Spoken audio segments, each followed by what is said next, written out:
But আমি মানে বাংলাদেশের রাজনীতিতে বলি বা আলোচকদের মাঝে আলোচিত বা খুব সাড়া জাগাচ্ছে এখন 13ই নভেম্বর।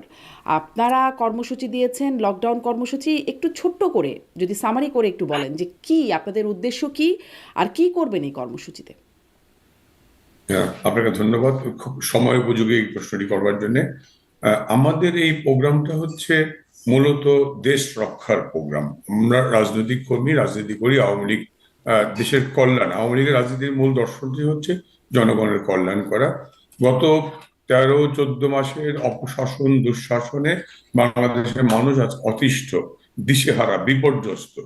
সেখানে মৌলিক মানবাধিকার থেকে শুরু করে বাক ব্যক্তি স্বাধীনতা সব আজকে বাধাগ্রস্ত হচ্ছে।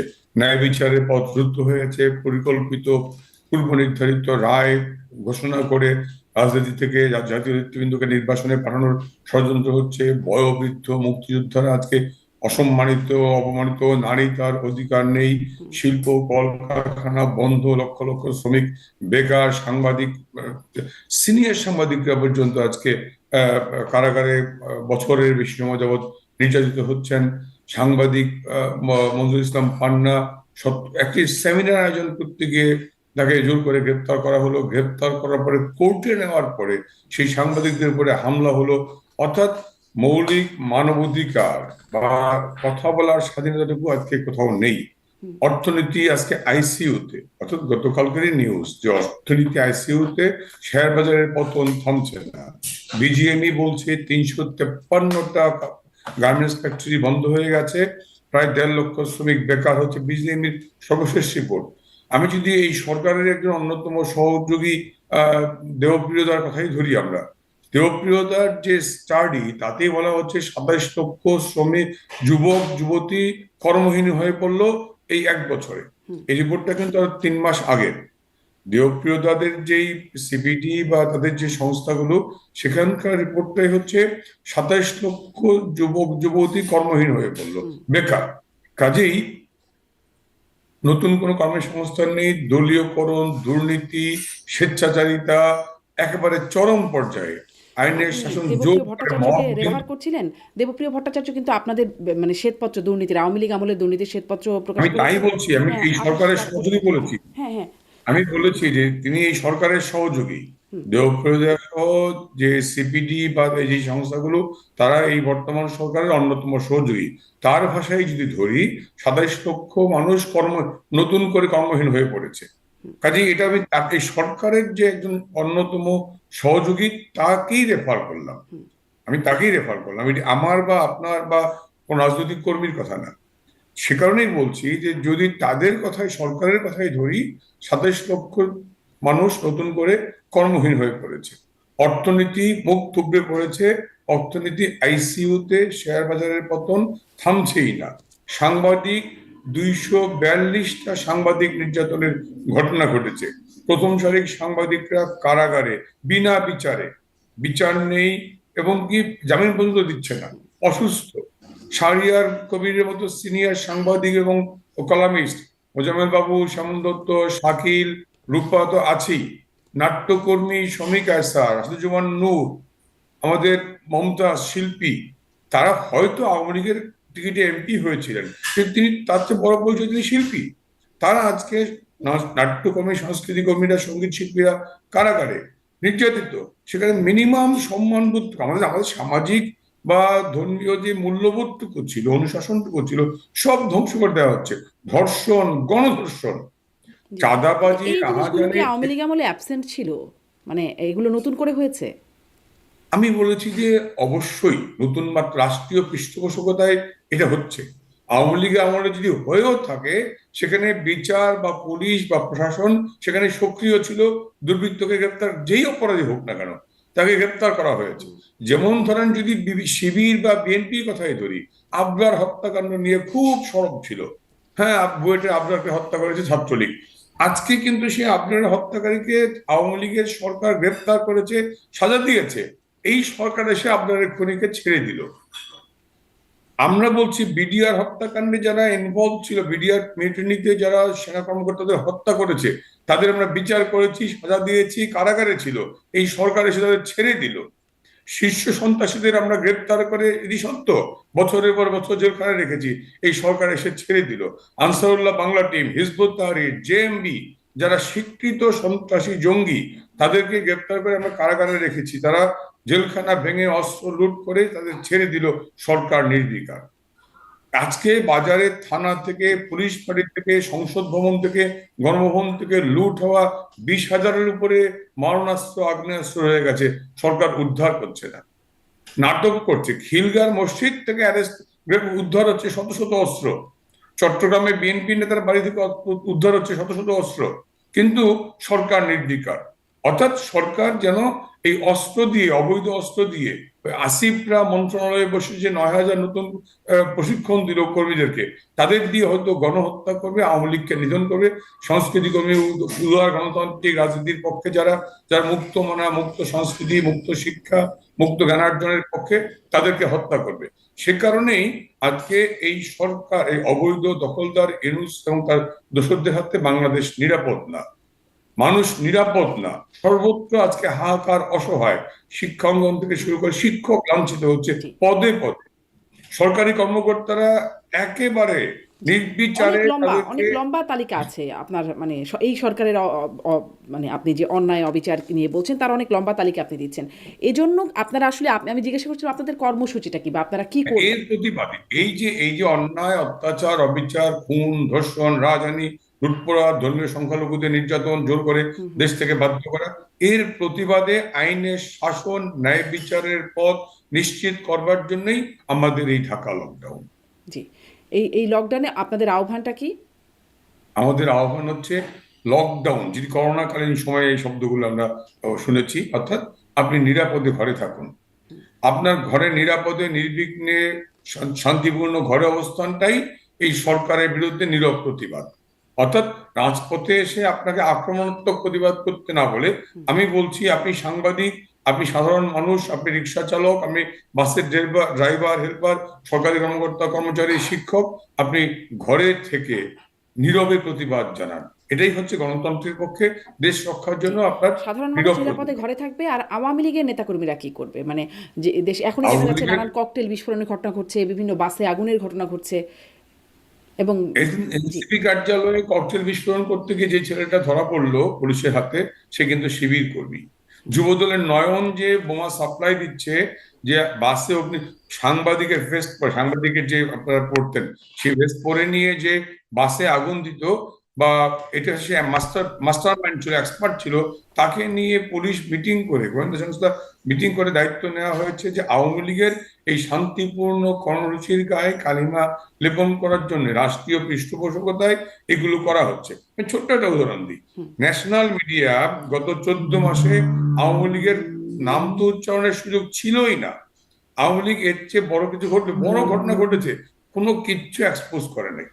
আপনারা কিন্তু নুর হুদার মতো সিনিয়র মুক্তিযোদ্ধা সিইসি কে যে গ্রেপ্তার করে নিয়ে লাঞ্ছিত করলো অথবা জুতার মালা পড়লো, কোনো মিডিয়ায় নিউজ আসে নাই, সোশ্যাল মিডিয়া ছাড়া। কেন আসছে না, কেন আসছে না? এটা তো সব মিডিয়াতে আমি নিয়ে বলছি আলোচনা হয়েছে। আমি বলছি সরকারের নিষেধাজ্ঞার কারণে, সরকারের নির্দেশনার কারণে আপনারা মিডিয়া কমিউনিটি এক্সপোজ করতে পারেন।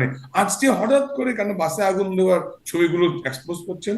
অর্থাৎ আপনারা, সরকার বাসে আগুন দিয়ে মানুষ হত্যা করে, ককটেল বিস্ফোরণ ঘটিয়ে আওয়ামী লীগের শান্তিপূর্ণ কর্মসূচিকে কালিমা লেপন করতে চায়, যে আওয়ামী লীগ। মুসলিমনাথ, এটা নিশ্চয়ই মনে আছে এরকম অভিযোগ আপনাদের বিরুদ্ধে যখন আওয়ামী লীগ ক্ষমতায় ছিল এবং যখন বিএনপি আন্দোলন করছিল 13-14 সেই নির্বাচন ঘিরে, বা তারপরেও যে আন্দোলন, তখন যখন বাসে অগ্নিসংযোগ, ককটেল বিস্ফোরণ, তখন তারা ঠিক একই কথা বলছিল যে এগুলো সরকারের পক্ষ থেকে করেই এগুলো বিএনপির নামে চাপিয়ে দেওয়া হচ্ছে। শুধু তারাই যে বলছিল তা না, মানে আপনার বিরুদ্ধে একদম সরাসরি অভিযোগ করেছিলেন আপনার জেলারই আওয়ামী লীগ নেতা, তিনিও বলেছিলেন যে আপনি আপনার মালিকানাধীন বিহঙ্গ পরিবহনে আগুন দিয়েছেন, আপনার মদতে হয়েছে, এবং 11 জন মানুষ সেখানে মারা গেছেন।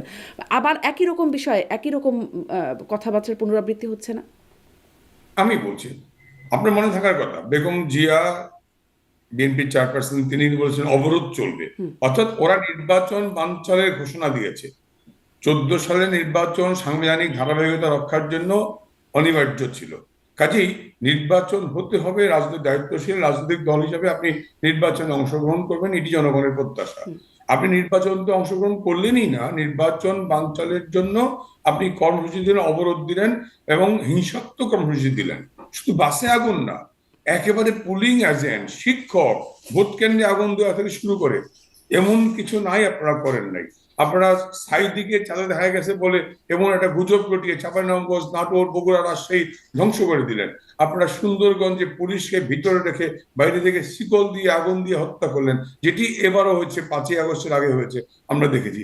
আপনারা সাতক্ষীরা, কলারোয়া, তালায় সেখানে বসে আওয়ামী লীগের সেক্রেটারি বাইরে থেকে তালা মেরে দিয়ে ভিতরে আগুন দিয়ে জ্যান্ত পুড়িয়ে মারলেন। এইটা, এই রাজনৈতিক কর্মসূচিটা বিএনপির স্বীকৃত প্রোগ্রাম ছিল। তারা রাজনৈতিকভাবে দায় স্বীকার করেই এই ধ্বংসাত্মক কর্মসূচি দিয়েছিলেন। আর আমাদের প্রোগ্রাম হচ্ছে লকডাউন, নামেই হচ্ছে শান্তিপূর্ণ ঘরে অবস্থান। কাজেই এটা হরতাল, অবরোধ অথবা কি বল ব্যারিকেড, ব্লকেট নয়, এটি লকডাউন। আপনি নিরাপদে নির্বিঘ্নে ঘরে থাকুন। আমাদের প্রোগ্রামের নেচারটাই হচ্ছে ডিফারেন্ট।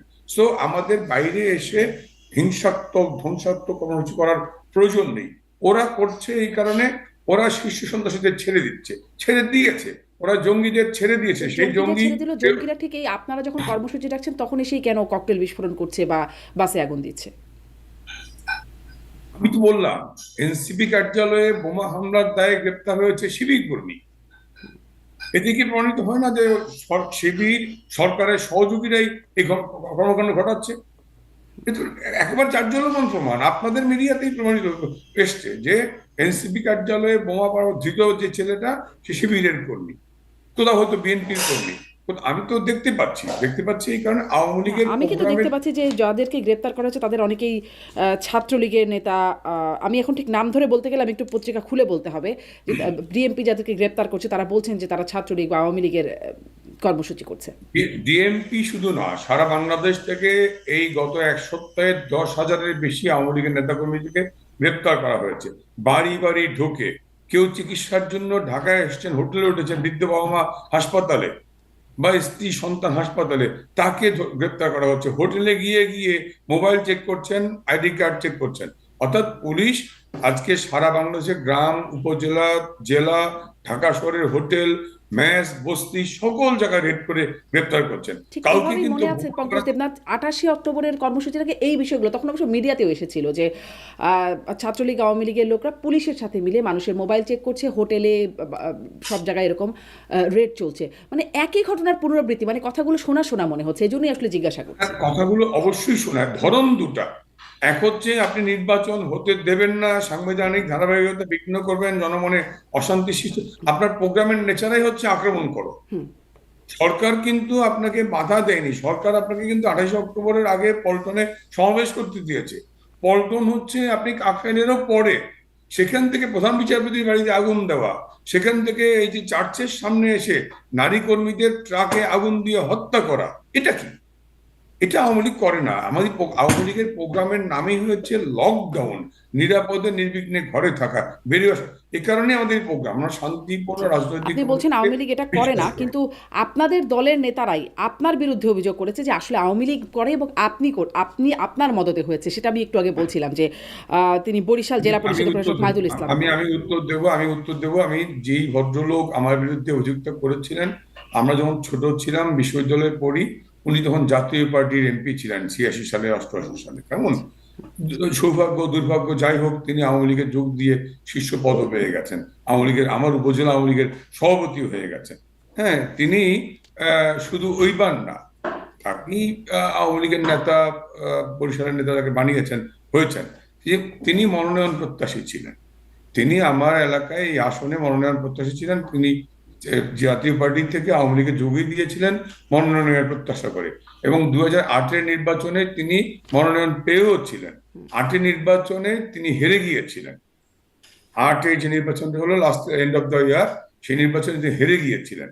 পরবর্তীতে 14-তে যখন দল আমাকে মনোনয়ন দিল, ওই মনোনয়নের সময় স্বাভাবিক কারণে তার মনে কষ্ট হওয়ারই কথা, ওই মনোনয়ন না পেয়ে তিনি এই ধরনের বহু কথা বলেছেন, এবং এটা বলেছেন দল থেকে প্রতিবাদ হয়েছে, তাকে শোকজ করা হয়েছে, তার বিরুদ্ধে শাস্তিমূলক ব্যবস্থা নেওয়া হয়েছে, দল হিসাবে সবই করা হয়েছে।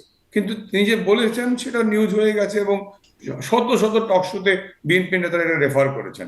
বাস্তবতা হচ্ছে যে নিশ্চয়ই সিসি ক্যামেরা আছে, নিশ্চয়ই ক্লোজ সার্কিট ক্যামেরা বা পুলিশের তো এবারে তো সেই ক্যামেরা যদি আপনি দেখেন ঘটনাটা ঘটলো কোথায়, আদৌ কি ঘটনা ঘটেছে, কতজন মারা গেল, এগুলো মিডিয়ার কথা একটা একটা পারসেপশন তৈরি হয়ে যাওয়া আর রিয়েলিটি একটা। কাজেই একটা পারসেপশন তৈরি হয়ে গেছে, আমি এটার বিরুদ্ধে ভুরি ভুরি অভিযোগ ব্যাখ্যা এনেও থামাতে পারবো না, জি আমি চুপচাপ থাকছি এই কারণে জি যেহেতু জি তিনি আওয়ামী মিডিয়ার লীগের নেতা পারসেপশন একটা, ছিলেন। রিয়ালিটি একটা, আপনি বলছেন, আপনার দলের আরেকজন বলছে, ওদিকে অন্যদিকে বিএনপির লোকেরা এখনো আরেক রকম কথা হচ্ছে। তো মানুষ আসলে রিয়ালিটি, যে আপনার কথাকে রিয়ালিটি মনে করবে আর বিএনপি নেতাদের কথাকে মনে করবে না, বা যারা আপনাদের বিরুদ্ধে অভিযোগ করছে তাদের কথাকে মনে করবে না রিয়ালিটি, এটি কেন মনে হচ্ছে আপনাদের? না, আমি আমি জনগণের নিশ্চয়ই তার বিবেক বা চিন্তা শক্তি, বোধ শক্তি, তা দিয়ে তিনি ভাবতেন।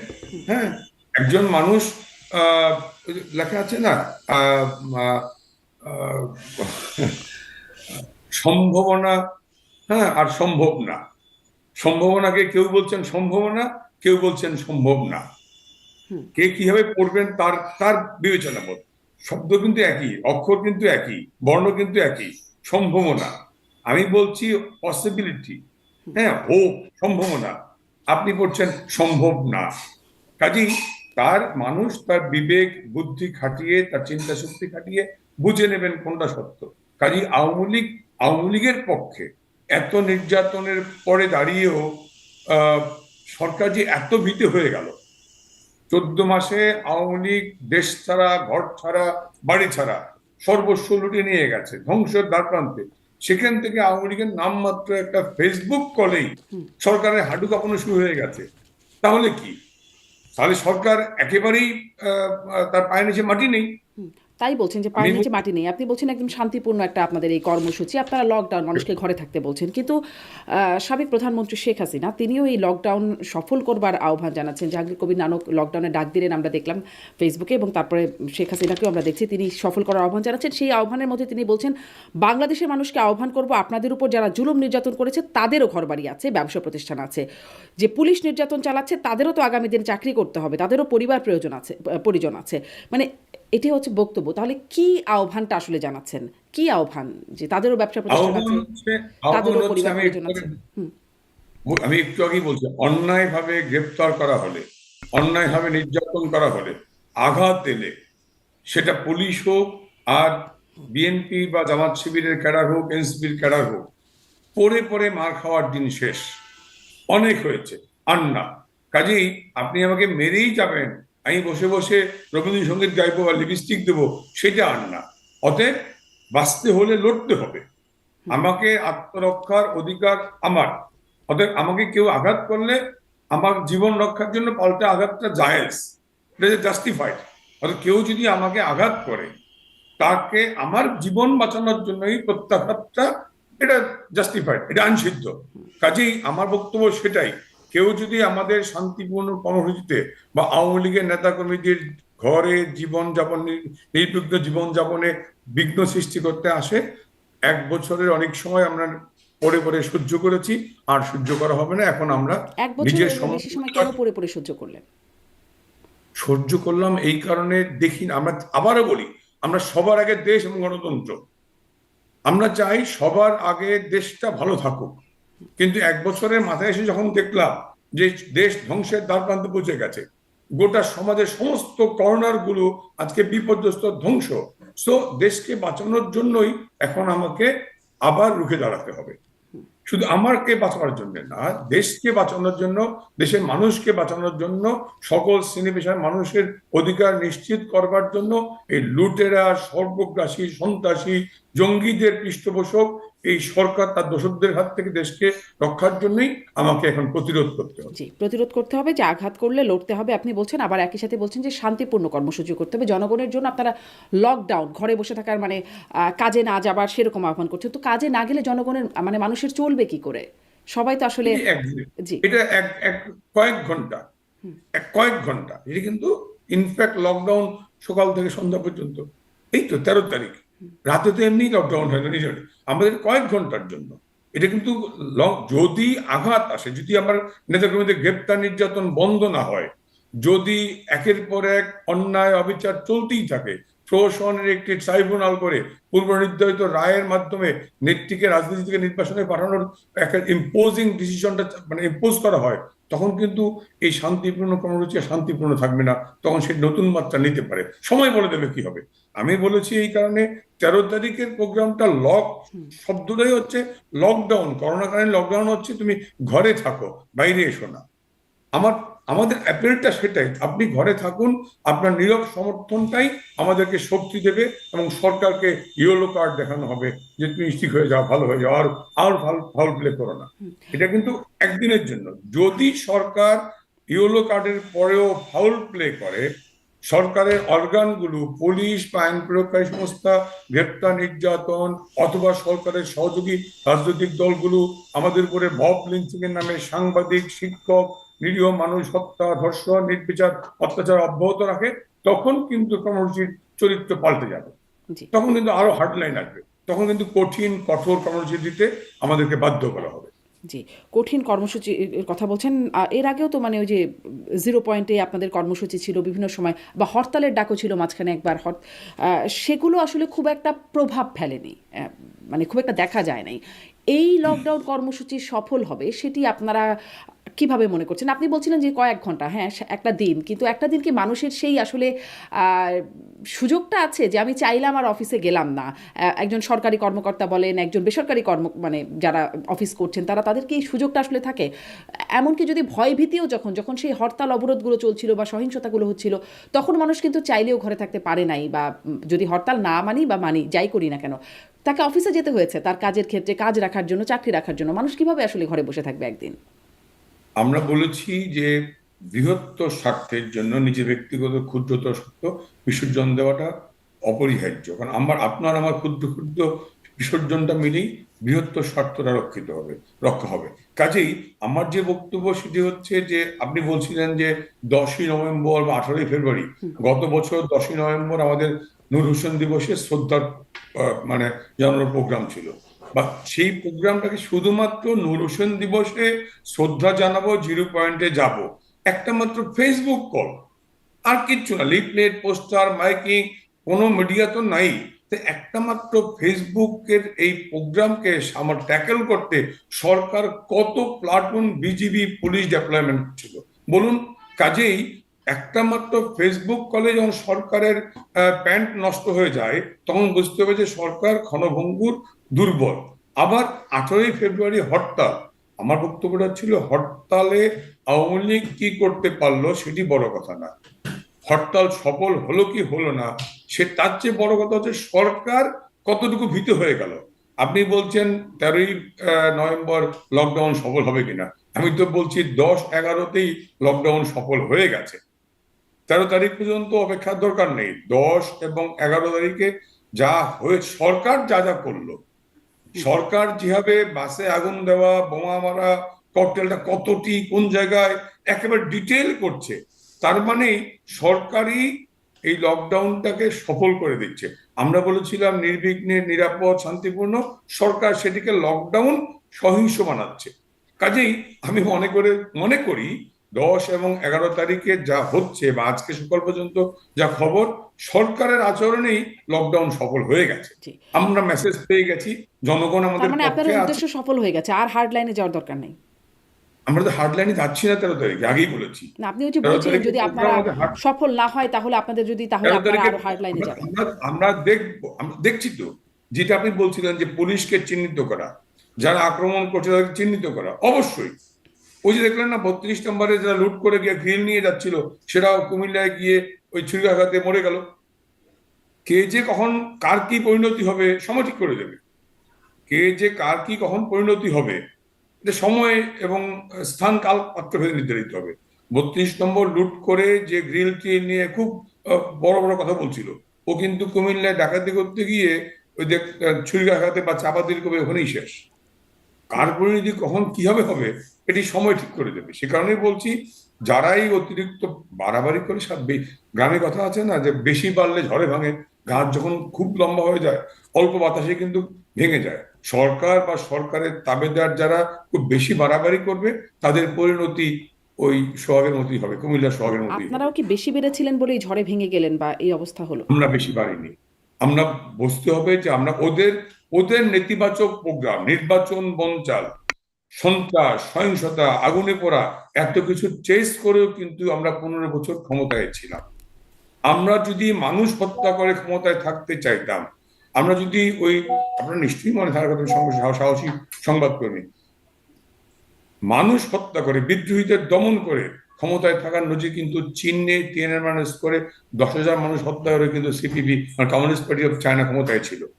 কাজেই জননেত্রী শেখ হাসিনা বা আওয়ামী লীগ চাইতো যে বিদ্রোহী অথবা এই ছাত্র আন্দোলনের নামে যারা নাশকতা করছে এদেরকে হত্যা করে আমি ক্ষমতা প্রলম্বিত করব, চাইলে আমরা করতে পারতাম, আমরা আরো কিছু করতে পারতাম। মানে আপনি আর ধরুন কত হত্যা হলে ক্ষমতা প্রলম্বিত করতে পারতেন? মানে আর কত হত্যা হলে?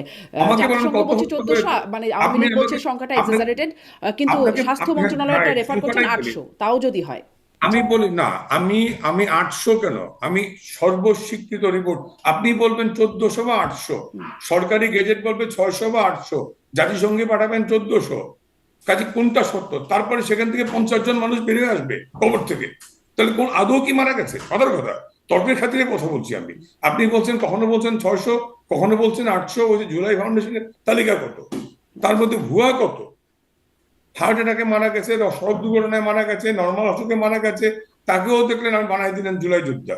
হ্যাঁ, তারপরে জাতিসংঘে পাঠালেন 1400, আবার আপনি বলছেন 600 জাতিসংঘ বা তো 800। পাঠানো হয় না, জাতিসংঘ তাদের নিজস্ব তদন্ত বের করেছে। এটা আদৌ কি জাতিসংঘ রিপোর্ট জমা হয়েছে? আমার কাছে যেটা বিতর্কতা আছে, কেউ এসে ইউনুসের টাকা খেয়ে, ইউনুসের পিয়া সংস্থা বা ইউনুসের টাকা খেয়ে কেউ এসে রিপোর্ট দিয়ে গেল, সাদা চামড়া হলেই সত্য, এটি ভাববার কোনো কারণ নেই। আমরা ভুল ভ্রান্তি করা মনে করছি। আমি বলছি এই কারণে, যেই তালিকায় জুলাই যোদ্ধারা দিল অথবা জুলাই ফাউন্ডেশন দিল, সেখান থেকে 50 জন মানুষ, হ্যাঁ আমি আছি জীবিত, আমি মরি নাই, তাহলে কোনটা সত্য ধরবো? কাজে এই সংখ্যাটা পুরোটাই ভ্রান্ত।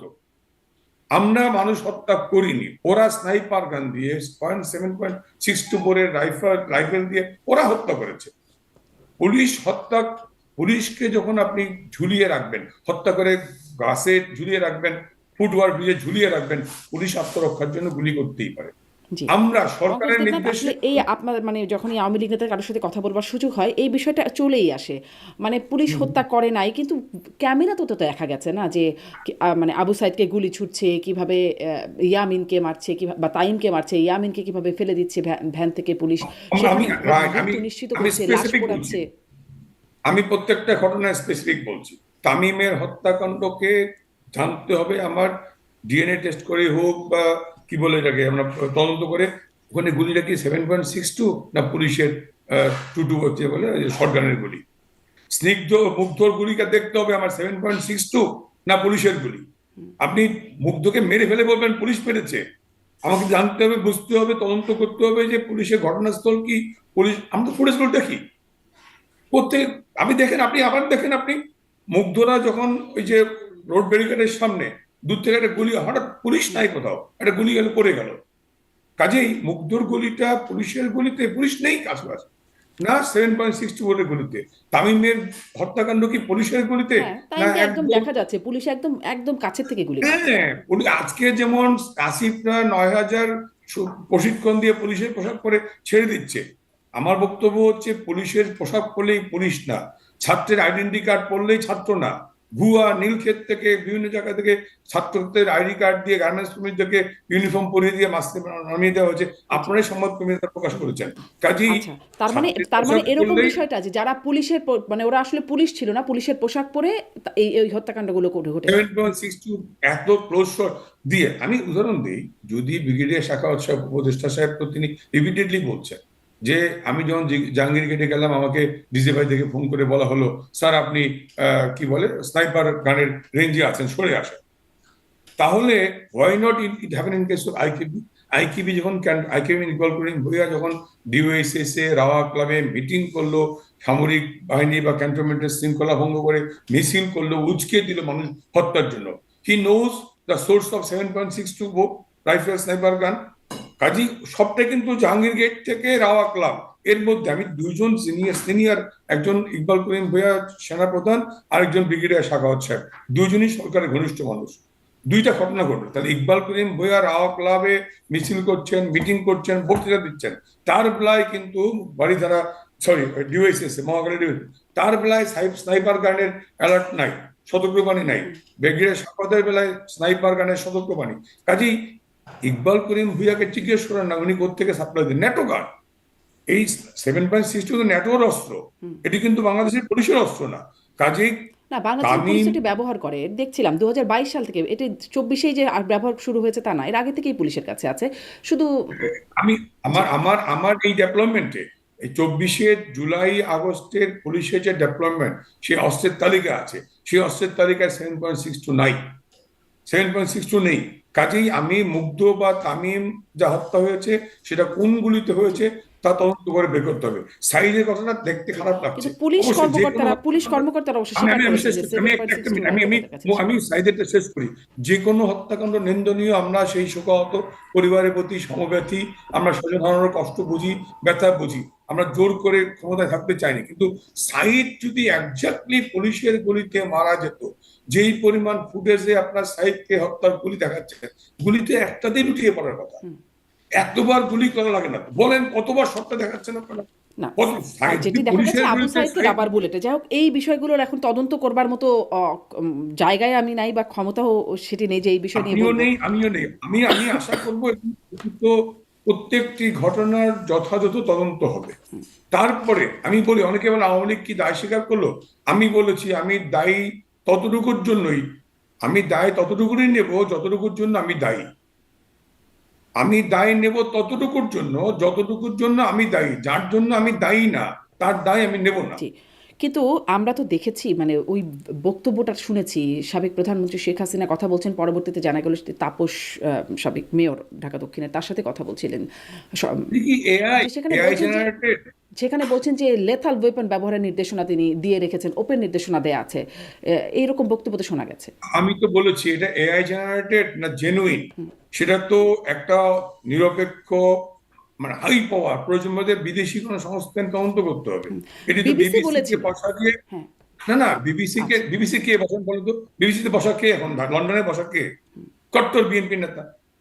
বিএনপি যিনি ঢাকায়, লন্ডনে যিনি আমাদের প্রেস মিনিস্টার যিনি বসা আছেন, তিনি কে? গোটা বিএনপির রোলটা কি? আমরা যদি তাদের বাড়ি সিএস খতিয়ান খুঁজি, বাংলাদেশে তাদের বাড়ি কোথায়, ছাত্র জীবনে তার পরিচয় কি, তার রোল কি, আমরা যদি একটা সাংবাদিক, আপনি আমাকে বলতে পারবেন 10 বছরের আমার ক্রেডেনশিয়াল দেখে, আমার পারফরমেন্স দেখে আমরা তাই বলতে পারবো। বিবিসি কে দিয়ে নিউজ করালেই সব সত্য, এটি ভাবার কোনো কারণ আচ্ছা, নাই। বিবিসির নিউজ সত্য না, আপনারা বলছেন যেটা AI generated, Awami League official Facebook পেজে হতে পারে। কিন্তু কিন্তু এই যে সাবেক প্রধানমন্ত্রী শেখ হাসিনা তিনি যে আন্তর্জাতিক গণমাধ্যমগুলোকে একদিনে সাক্ষাৎকার দিলেন, সেখানে একদিনে না, সেখানে একদিনে না, আচ্ছা মানে একদিনে প্রকাশ হয়েছে আর কি, একদিনে সেটি প্রকাশ হয়েছে। উনি 7-8টা মিডিয়ায় ধাপে ধাপে দিচ্ছেন, একদিনে তো দেওয়া সম্ভব না, এত প্রশ্নের উত্তর তো একদিনে দেওয়া জি, সম্ভব না। নিশ্চয়ই তিনি হয়তো আগে পরে দিয়েছেন, একদিনে প্রচার নিশ্চিত যেন হয় সেটির বিষয়ে কাজ করেছে আওয়ামী লীগের টিম, সেটিও আমরা জানি। তো যাই হোক, সেই বিষয়টি হচ্ছে এটা যে সেখানে কিন্তু তাকেও এই প্রশ্নটি করা হয়েছিল যে লেথাল ওয়েপনের ব্যবহারের নির্দেশনা, তিনি এটা কি বলেছেন, তিনি কিন্তু বলেন নাই এটা এআই জেনারেটেড, তিনি বলেছেন টেকেন আউট অফ কনটেক্সট, মানে এই বিষয়টিকে প্রসঙ্গের বাইরে থেকে নেওয়া হয়েছে, এটি তারই বক্তব্য, যেটি বোঝা যাচ্ছে, কিন্তু টেকেন আউট অফ কনটেক্সট। সজীব অজেদ জয় এই প্রসঙ্গে বললেন এটি হলি আর্টিজানে দেওয়া নির্দেশনা, হলি আর্টিজানের জন্য, আর আওয়ামী লীগ বলল অফিসিয়াল ফেসবুক পেজে যে এটি এআই জেনারেটেড। মানে কিভাবে, কেমন গন্ডগোল কথা এটা, এটা কি করে? আমি সেখানেই বলছি, একটা ঘটনাকে নিয়ে আপনাকে ওই সময়টা আপনি বলে গেলেন যে এটা শেখ হাসিনার ভয়েস।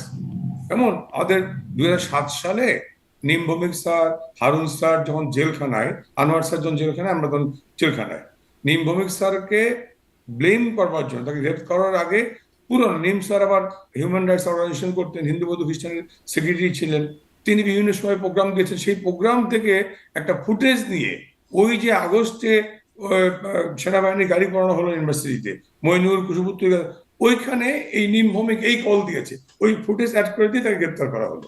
কাজেই আপনি বা আমি বা এক্সপার্টরা বসে একসাথে, দল নিরপেক্ষ কোনো সংস্থা প্রতিষ্ঠান যদি বসে, এটা কি হোলি আর্টিজানের সময় কল, না এটা এআই জেনারেটেড, না শেখ হাসিনার কল আদৌ না, অথবা এটা কোন সেটা বলা যাবে না। বুঝতে না একটা এখানে বলি, এক্সপার্ট টিম লাগবে কেন? যার বক্তব্য বলে বলা হচ্ছে শেখ হাসিনা সাবেক প্রধানমন্ত্রী দুঃখিত, তিনি বলছেন এটি টেকেন আউট অফ কনটেক্সট, প্রসঙ্গের বাইরে থেকে নেওয়া হয়েছে। মানে তাহলে আর এক্সপার্ট টিম নিয়ে কেন বসতে হবে যেটি আসলে এআই জেনারেটেড কিনা? তাহলে টেকেন আউট অফ কন্টেক্সট মানে এটার মিনিংটা কি? মিনিংটা হচ্ছে এটা হোলি আর্টিজানের কথা আপনি এখানে নিয়ে এসছেন। এটা হোলি আর্টিজানে হয়তো বলেছি রাতে, হোলি আর্টিজানের ওই রাতের অবস্থা আমরা 2রা জুলাই 1লা তাহলে জুলাই আওয়ামী লীগ কেন বললো এটা এআই জেনারেটেড? কাজে আমাকে হোলি আর্টিজান থেকে নিয়ে এসেন আপনি এখানে, হোলি আর্টিজান থেকে কাট পিস করে এনে অ্যাড করে এআই দিয়ে জেনারেট করেছেন আপনি। হোলি আর্টিজান যদি আমরা তো কেউ একজাক্টলি জানি না, কাজেই হোলি আর্টিজান থেকে কেটে এনে এখানে জেনারেট করেছেন আপনি, সো তাহলে এআই দিয়ে জেনারেট করে নিয়েছেন আপনি। জি, না কাজে কিন্তু এটা যে আওয়ামী লীগ হলি আর্টিজান থেকেও না, সেটি ওই পুরো ফোনাল আপনার দেখা যাচ্ছে যে মোহাম্মদপুর থেকে একটা টিম বেরিয়েছে, মানে এই পুরো কথোপকথনটাই আছে সেখানে। বিবিসি বলল সেটি আসলে টাকা খেয়ে করলো তারা, জাতিসংঘ বলল সেটাও টাকা খেয়ে হলো। সাবেক জাতিসংঘ প্রধানমন্ত্রী, কি বলেছে বলেন? সাবেক প্রধানমন্ত্রী, জাতিসংঘ কি বলবে? হ্যাঁ সাবেক, জাতিসংঘ কি বলবে? মানে জাতিসংঘ বলছে পুলিশ লেথাল ওয়েপন ব্যবহার করেছে, ব্যবহারের নির্দেশনা এসেছে সরকারের উচ্চ পর্যায় থেকে, সাবেক প্রধানমন্ত্রী, স্বরাষ্ট্রমন্ত্রী তাদের কাছ থেকে এই নির্দেশনা এসেছে, এটা জাতিসংঘ বলেছে।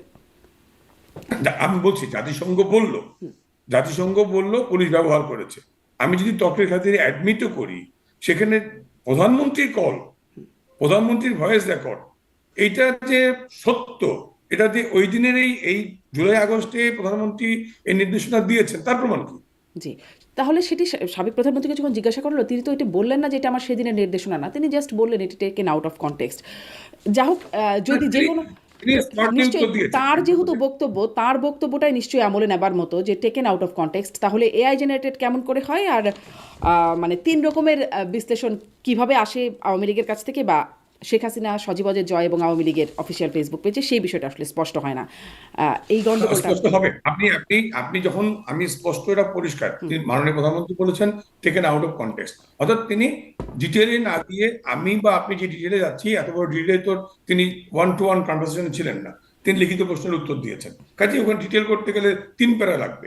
সো সেটা আপনার হোলি আর্টিজান থেকে এই পর্যন্ত তিনি এক কথার উত্তর দিয়ে বলে কেমন আছো, ভালো আছি, ব্যাস। ভালো নাই, কেন ভালো নাই, পেট খারাপ না, জ্বর না, আমাশা, অনেক উত্তর দেওয়া লাগবে। আমি হ্যাঁ ঠিক আছে ভালো আছে, এক কথায় শেষ। মাননীয় প্রধানমন্ত্রী তার মতো করে স্মার্টলি তিনি বেরিয়ে গেছেন। এত গুরুত্বপূর্ণ, এত ভয়াবহ অভিযোগ স্মার্টলি বেরিয়ে গেলে হয়? মানে এটি এটা এটা এটা আপনি যেহেতু, আমি এটার জন্য দায়ী না, আমি বলেছি যে আমি মানুষ হত্যা করে ক্ষমতায় থাকতে চাইতাম, আমরা কিন্তু চীনের মতো করতে পারতাম, গণহত্যা আরো মানুষ হত্যা করে, বা ওই রাতে আমি বলছি যেদিন ইকবাল করিম ভূঁইয়ারা ক্যান্টনমেন্টে মিছিল করলেন, ক্যান্টনমেন্ট বোর্ড থেকে মামলা করে ইকবাল করিম ভূঁইয়া সহ যারা যারা মিছিলে ছিলেন তাদের বিরুদ্ধে মামলা করে আরো অনেক কিছু করতে পারতো সরকার। সরকার মনে করেছে যে জোর করে ক্ষমতায় থাকার আমার প্রয়োজন নেই।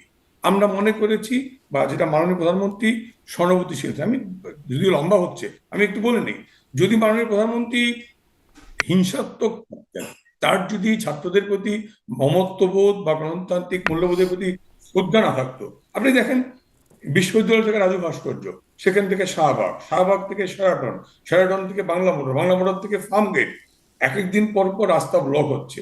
পুলিশ কোথাও ফুলের টোকা দিয়েছে? দেয়নি। বঙ্গভবন ঘেরাও করলেন, উস্কানি দিলেন, প্রভোগ করলেন, পুলিশ ফুলের টোকা দিয়েছে? দেয়নি। পুলিশ কখন গেল?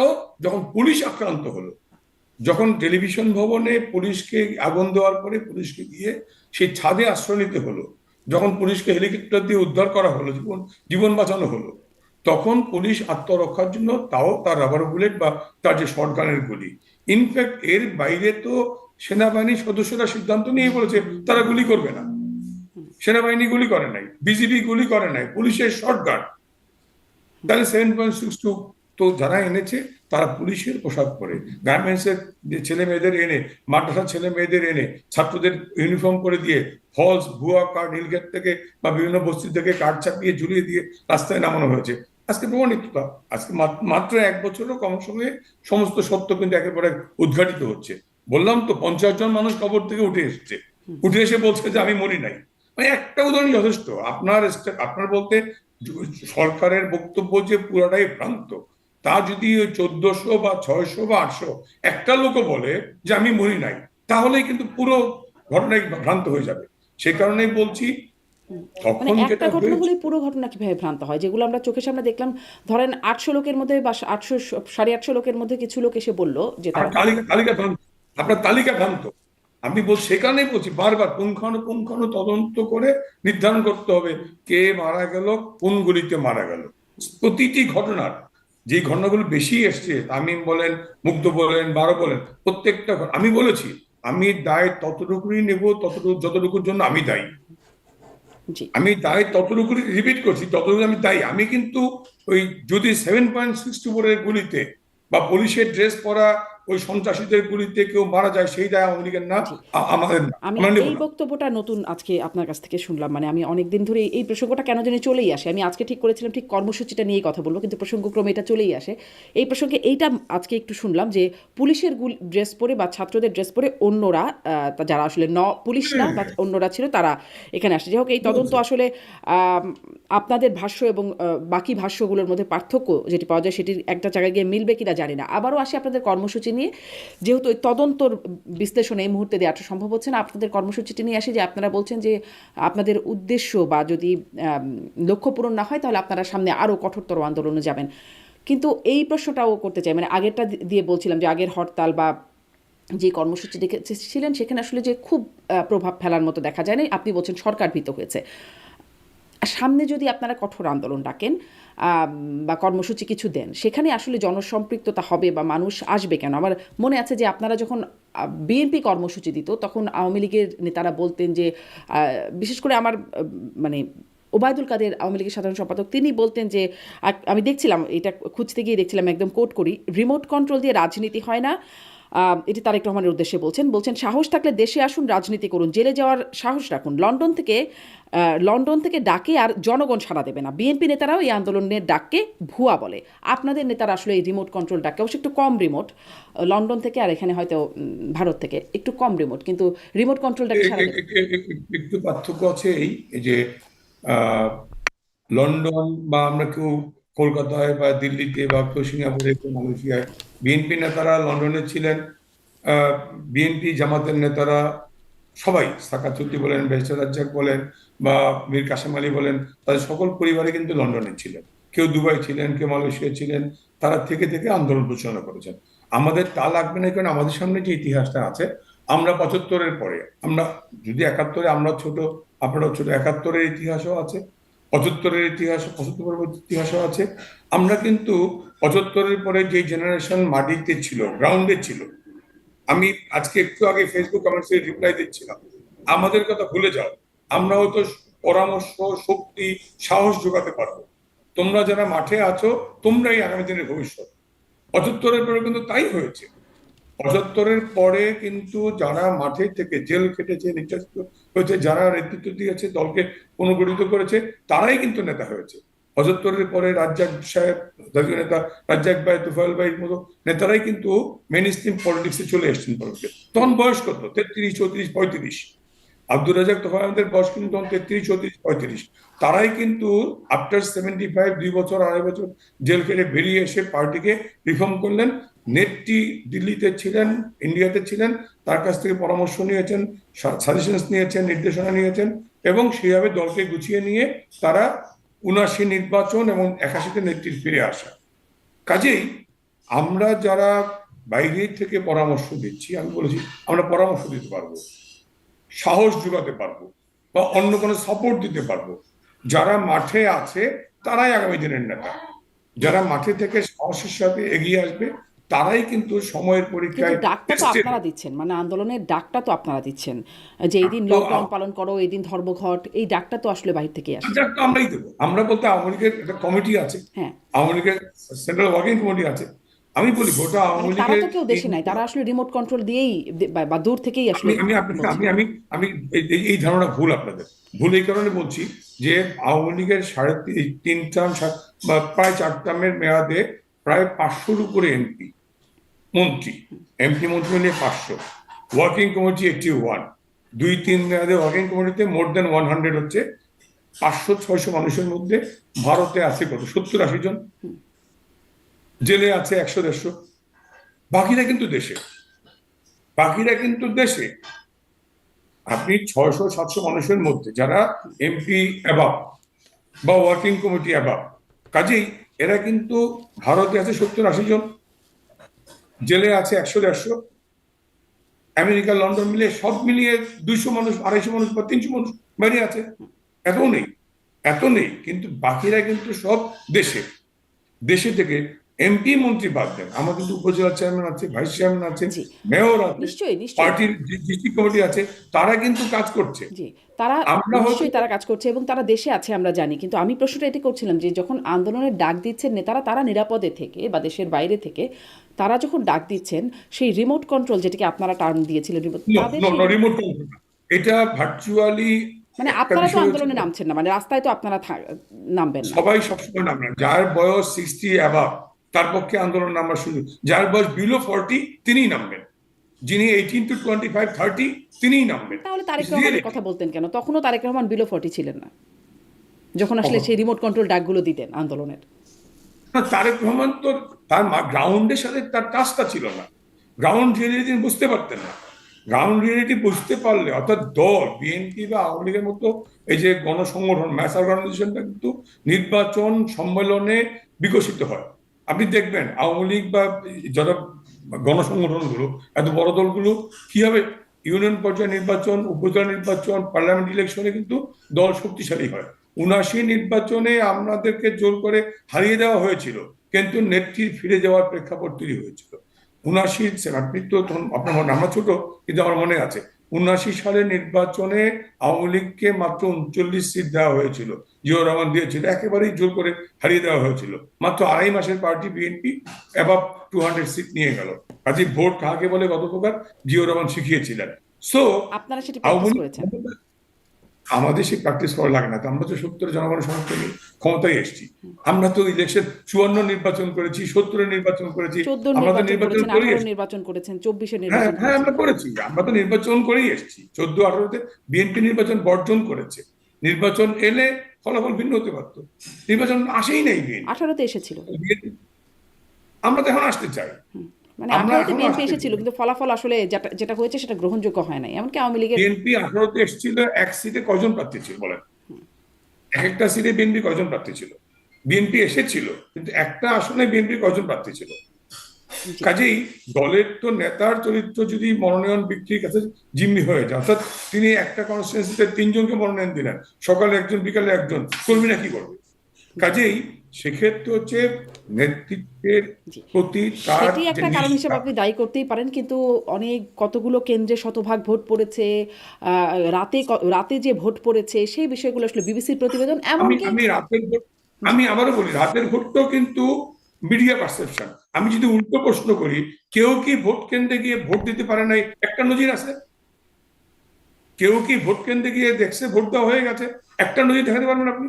হ্যাঁ কাজে এই যে মিডিয়া হ্যাঁ, পারসেপশনটা অনেকেই ভোট দিতে পারে নাই, তরুণরা চট্টগ্রামের, যারা ভোট দিতে গেছে না পারে নাই না, তো ভোট আমি দিতে। আমি আমি বলি একটা লোক, আমরা কিন্তু কখনোই এই শব্দটা মিডিয়া থেকে পাই নাই, যে মিডিয়া পারসেপশনটা চট্টগ্রামের 2টা না 3টা কেন্দ্রে ঘটনা ঘটেছিল, সেই কেন্দ্র কিন্তু ভোট গ্রহণ স্থগিত করে বাতিল করে দেওয়া হয়েছিল। ওই একটা বা 2টা ঘটনা দিয়ে এস্টাবলিশ করে ফেললেন রাতের ভোট, রাতের ভোট। আমি যদি আজকে প্রশ্ন না, করি, বিবিসি খবর একটা করেছে, লোক আমাকে, বিবিসি রিপোর্ট করেছিল তখন যে রাতে আমি তো বলছি মিডিয়া পারসেপশন, এটা মিডিয়া বিবিসি খবর করলে যে মিডিয়া পারসেপশন, মানে মিডিয়া প্রতিবেদন আমি করলে বলছি না, পারসেপশন। এটা এটা যা আপনি বলবেন, আপনি যা বলবেন, আজকাল হয়েছেটা কি, মিডিয়ার ট্রায়াল। আপনি ধরা পড়লেন, আপনি ধরা পড়লেন বেড়াতে গিয়ে, আপনাকে বলা হলো যে আপনি মাদক সহ ধরা পড়ছেন। বিচারের আগেই কিন্তু, সাক্ষী প্রমাণের আগেই জাতি জেনে গেল, বিশ্ব জেনে গেল আপনি মাদক কারবারি। এটা হচ্ছে আজকালকার রিয়েলিটি। সে কারণে বলছি যে আমাকে একটা লোক দেখাতে মিডিয়াও পারে নাই, যিনি ভোট কেন্দ্রে গিয়ে দেখছেন যে ভোট দিতে পারেন নাই, যে আমার ভোট দেওয়া হয়ে গেছে। এটা কিন্তু আমরা শুনিনি। আমার চ্যালেঞ্জটা সেখানে, আপনি যখন রাতের ভোট বলছেন, আমি বলবো যে একটা লোক আপনি দেখান, যে লোকটা বলেছে যে আমি ভোট কেন্দ্রে গিয়ে দেখি আমার ভোট দেওয়া হয়ে গেছে, কাজে তাহলে রাতের জি, ভোটটা করতে না গিয়ে এইরকম লোক আসলে অনেকেই দেখানো যাবে পঙ্কজ দেবরাত, এরকম মানুষের সাথে। তাহলে যে রাতের ভোট হয়নি এটা আমরা তো বলতে পারবো। সেখানে শুধুমাত্র পুলিং এজেন্ট, প্রিজাইডিং অফিসার সবই যে আওয়ামী লীগের এমন তো না। কাজেই এখানে তো প্রশাসনে, পুলিশে, আর্মিতে, বিজিবিতে সবই যে আওয়ামী লীগের তা তো না। এখানে আপনারা তো এই বক্তব্যটা দিয়ে মানে এটার গ্রহণযোগ্যতা আপনারা মনে করছেন যে এই বক্তব্যটা খুব গ্রহণযোগ্য হচ্ছে যে 14, 18, 24-এ ভালো নির্বাচন হয়েছে, এটি আপনারা মানুষকে আমি বিশ্বাস করাচ্ছেন? নির্বাচনটা বিএনপি বা অন্যান্য দলগুলো নির্বাচন অংশগ্রহণ করলে, পার্টিসিপেটরি ভোট হলে সেটি ভালো নির্বাচন আমরা বলবো। যেহেতু ওরকম পার্টিসিপেটরি একটা হয় নির্বাচন নাই, হলে আপনারা অংশগ্রহণ করতেন? যেমন ধরেন এই যে এই ডক্টর ইউনূস আপনাদের যখন আমি নিষিদ্ধ, এখনো বলবো আপনারা যখন নিষিদ্ধ আওয়ামী হন লীগ নাই, আপনাদের কার্যক্রম নিষিদ্ধ হবার আগেই মোহাম্মদ আরাফাত বলেছেন এবং সাবেক প্রধানমন্ত্রী শেখ হাসিনা তিনিও বলেছেন যে নিরপেক্ষ তত্ত্বাবধায়ক সরকার এর অধীনেই নির্বাচন করবেন, ডক্টর ইউনূস সরকারের অধীনে কোনো নির্বাচনে যাবে না আওয়ামী লীগ। এটি মোহাম্মদ আমরা আরাফাত আগে আমরা জানিয়েছেন। ইউনূসকে বৈধ সরকার মনেই করি না। কারণ মাননীয় প্রধানমন্ত্রী পদত্যাগ করেন নাই, একটা ফলস ঘোষণার মধ্য দিয়ে তারা দায়িত্ব নিয়েছেন যে প্রধানমন্ত্রী পদত্যাগ করেছেন, দেখাতে পারেন না প্রধানমন্ত্রী পদত্যাগ করেন নাই। প্রধানমন্ত্রীর নির্দেশনা ছাড়া, পরামর্শ ছাড়া, সুপারিশ ছাড়া রাষ্ট্রপতি পার্লামেন্ট ভাঙতে পারেন না। কাজেই তাদের জন্মই তার আজন্ম পাপ, প্রধানমন্ত্রী বেতন যদি না। এভাবে চলে যান তাহলে কি করবে রাষ্ট্র? প্রধানমন্ত্রী চলে যাননি, তাকে এসএসএফ, প্রধানমন্ত্রীর জন্য যে বিশেষ নিরাপত্তা বাহিনী, বাংলাদেশ সরকারের হাইয়েস্ট যে ইয়েটা এসএসএফ বলি, হ্যাঁ, স্পেশাল সিকিউরিটি ফোর্স, তারা প্রধানমন্ত্রীকে নিরাপদে তার জীবন রাখার জন্য পাঠিয়ে দিয়েছেন। পালিয়ে যাওয়া আর এসএসএফ এর নেতৃত্বে, এসএসএফ এর পৃষ্ঠপোষকতায়, এসএসএফ এর নিরাপত্তা বলয়ের থেকে জীবন রক্ষা করা এক জিনিস না। কাজে প্রধানমন্ত্রী পালিয়ে যান নাই। তো কি দায়িত্বও তো করা, পালন করছেন না, তা পালিয়ে যান নাই তো দায়িত্বও তো পালন করছেন না, আবার পদত্যাগপত্র জমা দেন না, তাহলে কি তাহলে করবেন? তাহলে আমরা গভর্নমেন্ট এক্সাইল করি, তাহলে গভর্নমেন্ট এক্সাইল করি 71-এর মতো। আমরা তো সেই জায়গায়ও যাইনি। আমরা 71-এ কিন্তু আওয়ামী লীগ প্রবাসী সরকার গভর্নমেন্ট এক্সাইল করেছিল, আমরা তো সেই জায়গায় যাইনি এখন পর্যন্ত। গভর্নমেন্ট এক্সাইল তো করতেই পারি সেই আমরা। অথরিটি বা গ্রিপটা আপনাদের নাই বলেই নিশ্চয়ই পারেন নাই, তাছাড়া কেন হলো না? হতেই তো পারতো। আমরা নাই বলতে, আমরা তো এমপিরা এখন আছি, আমাদের তো এত এমপি, 300-350 এমপির মধ্যে মেজরিটি 151 জন এমপি লাগবে। আমরা পার্লামেন্টের অধিবেশন আমরা কারণে যখন মুজিবনগরে করা হয়েছিল, যেখানে যেখানে বসে আমরা গভর্নমেন্ট এক্সাইল করতেই পারি। আমরা তো বাংলাদেশটাকে সেই সেরকম জায়গায় কোনো নিতে যাচ্ছি না। পরিকল্পনা আছে? আমরা তো বলছি আমরা দেশকে ভালোবাসি, আমাদের রাজনীতি দেশের জন্য, দেশের মানুষের কল্যাণের জন্য। সবার আগে দেশ, সবার আগে সার্বভৌমত্ব, স্বাধীনতা। আমরা দেশের স্বার্থ রক্ষা করি বলেই বারবার বিপদে পড়ি, এবং আবার একটা সময়ের ব্যবধানে সেই বিপদ থেকে আমরা উতরে আসি। আমরা 2001 সালে বিপদে পড়েছি। আমি বলেছিলাম, আমি তরুণ প্রজন্মের মেসেজটা দিয়ে রাখি, যে তরুণ প্রজন্মকে বলি, যারা তোমরা মনে করছো যে বিদেশে বসে রিমোট কন্ট্রোল কল দিচ্ছেন, আমরা আবারও বলি, আমরা পরামর্শ দিতে পারবো, আমরা সাহস দিতে পারবো, বা আরো বেশি কৌশল শেখাতে পারবো। মাঠের রাজনীতি যারা সাহস নিয়ে এগিয়ে আসবে, তারাই কিন্তু আগামী দিনের নেতা। আজকে সকালেই দেখছিলাম ঢাকা বিশ্ববিদ্যালয়ের আজকে বিভিন্ন প্রবেশ মুখে, অর্থাৎ ক্যাম্পাসের গেটগুলোতে তালা মেরে দিয়েছে ছাত্রলীগ। আমি ছবি একটু আগেই পাচ্ছিলাম, বিভিন্ন গেটে, অর্থাৎ প্রত্যেকটা আর্টস ফ্যাকাল্টি বলেন, সায়েন্স ফ্যাকাল্টি বলেন, পুষ্টি ভবন বলেন, প্রত্যেকটা সায়েন্সের বিশ্ববিদ্যালয় বিল্ডিং বলেন, ওখানে ক্লবসেবল গেটে তালা মেরে দিয়েছে। অর্থাৎ সেই সাহসী কর্মীরা আগামী দিনের নেতা, যে আজকে মিছিল করে, সাহস করে এই কর্মসূচি সফল করবে, তারাই আগামী দিনের নেতা। উদাহরণ দিয়ে বললাম তো, জি আমাদের বয়সে জি, আমরা আমার মনে হয় আপনি আপনাদের মানে কর্মীদের উদ্দেশ্যে এই বার্তাটা স্পষ্ট করেছেন। শেষ প্রশ্ন একটু করি যে বিএনপি মহাসচিব মির্জা ফখরুল ইসলাম আলমগীর তিনি সম্প্রতি বলেছেন যে আওয়ামী লীগের বিরুদ্ধে যত মামলা, তিনি কথা দিচ্ছেন যে সেগুলো তুলে নেওয়া হবে। পরে অবশ্য একরকম চাপের মধ্যে পড়েছেন এবং তারপরে তিনি বলেছেন যে হয়রানিমূলক মামলা তুলে নেবার কথা বলছেন এবং শুধু সেই ইউনিয়নের কথা বলছেন, কিন্তু তার এই বার্তাটা আমরা আসলে শুনেছি গণমাধ্যমে। এটিকে আপনারা কিভাবে নিচ্ছেন এই বার্তাটিকে? অবশ্যই এই উত্তরটা মির্জা ফখরুল সাহেব ভালো দিতে পারবেন, কিন্তু আমরা মনে করি সমস্ত মামলা মিনিমাম যে এফআইআর বা এজাহারটা হয়েছে, এজাহারটা পড়লেই মামলা নাই, থাকবে না। যদি আইনের শাসন পুনঃপ্রতিষ্ঠা করা যায়, ন্যায় বিচারের পথ নিশ্চিত করা যায়, মব লিঞ্চিং এর মাধ্যমে হাইকোর্টকে ধ্বংস করা না যায়, বিচার ব্যবস্থা ধ্বংস করা না হয়, তাহলে কিন্তু এর একটা মামলাও কোনো মেরিটে টিকবে না। আপনি একটা ঘটনায়, দিনাজপুরের একটা মার্ডারে 4টা মামলা হয়েছে, কাজেই 4টা মামলা যখন হয়, একটা মামলা টিকবে না। আর মামলার এজাহারে, অর্থাৎ মামলা বাণিজ্য করতে গিয়ে, গ্রেপ্তার বাণিজ্য করতে গিয়ে ওই জামাতি পুলিশ আর বিএনপির জামাতের নেতারা যেভাবে মামলা করেছেন, কাজেই বললাম না, এক মামলা হয়েছে হত্যা মামলা, স্ত্রীকে দিয়ে মামলা করানো হয়েছে, স্বামী বলছে আমি জীবিত। এরকম বহু ঘটনা আছে। মামলার এজাহারগুলো করলে একটা মামলাও টিকবে না। কাজেই যারা সিনিয়র পলিটিশিয়ান, যারা সিনিয়র লয়ার, তারা বারবার বলছেন এই মামলা টিকবে না, থাকবে না। কাজেই আমাদের প্রয়োজন হচ্ছে আইনের শাসন নিশ্চিত করা, ন্যায় বিচারের পথ নিশ্চিত করা। কারণ 21শে আগস্টের গ্রেনেড হামলায় আমরা সবাইকে খালাস দিয়ে দিলেন। তার মানে কি একটা লোক মারা যায় নাই, আইবির রহমান মারা যায় নাই, 24 জন মানুষ মারা যায় নাই, বাংলাদেশে গ্রেনেড হামলা হয় নাই। আপনি 10টা অস্ত্র মামলায় সবাইকে খালাস দিয়ে দিলেন, মানে কি 10টা অস্ত্র মামলা বাংলাদেশে আসে নাই, এটা ইউরিয়া ফার্টিলাইজার ফ্যাক্টরি জেটিতে অস্ত্র নামে নাই। তাহলে কি অর্থাৎ এই যে একেবারেই ম্যাজিস্ট্রেট কোর্ট থেকে উচ্চ আদালত পর্যন্ত যেইভাবে প্রেশার ক্রিয়েট করা হচ্ছে, যেইভাবে ওই মব সৃষ্টি করে বিচার বিভাগকে প্রভাবিত করা হচ্ছে, এই পথ বন্ধ হলে, ন্যায় বিচারের পথ নিশ্চিত হলেই কিন্তু আমরা মামলা থেকে খালাস পেয়ে যাব, কোনো মামলা টিকবে না। কারণ যে প্রসঙ্গে আজকে 13ই নভেম্বর এই যে আইসিটি ট্রায়াল, আমি এখানে ফিরে আসি, শেষ করছি। আইসিটি বা আইসিসি, ইন্টারন্যাশনাল ক্রিমিনাল কোর্ট বা ট্রাইব্যুনাল কখন হয়, কোথায় কমপ্লাই করে, কখন যাবে?